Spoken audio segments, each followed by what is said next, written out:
I want to bring on my guest today, the CEO of VFC, Vegan Fried Chicken, VFC, Matthew Glover, all the way from the UK. How are you, Matthew? I'm good. Thank you for having me on the podcast again. You come from a very unique background. So as the founder of Veganuary, then you were also involved with $1 Million Vegan, also doing videos around celebrities that are going to go vegan, thinking about it, et cetera. And then you Veg Capital. So in the finance world of doing venture capital to help fund these businesses. So completely different than the other two. And now VFC, a food company. So you've been part of like almost all of the equations to move the food supply chain needle.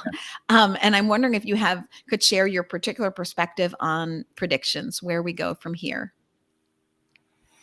Yeah, when you remind me of all those things, God, I've been doing too much. I could do with a vacation. Yeah, I'll meet you on the beach. Mm-hmm. Yeah, my prediction for where we're going would be, look, I think in the early days, I was, I saw this as being like a 100-meter race. How do we get to the finishing line as quick as we possibly can?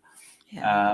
And I wanted to see a vegan world in my lifetime. I think the older I get and the wiser I get, I'm realizing that that's not necessarily going to happen. So I like to think of that I'm actually in a relay race, and I'm probably running the second leg, and we all are. All of us as activists today are running that second leg.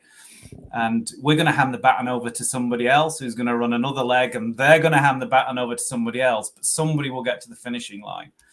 But they would never have been able to get there for the work that we're doing right now. So that's how I reconcile, the time and the effort that I put into this. I don't have a straight answer as to, the way it's going. I mean, obviously it's growing. The movement's growing. We're seeing certain countries, it's expanding. The writing's on the wall in terms of the environmental arguments. So it's looking really positive. But there's a lot of uncertainty. Is climate change going to get us before we convince everybody? I just don't know the answers to that, Elizabeth. But for now, I'm just going to keep my head down and keep doing what I'm doing and try and be as effective as I possibly can.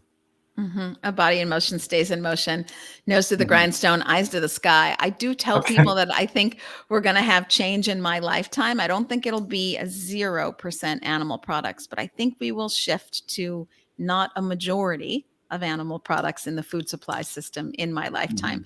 That's the goal I work on every day.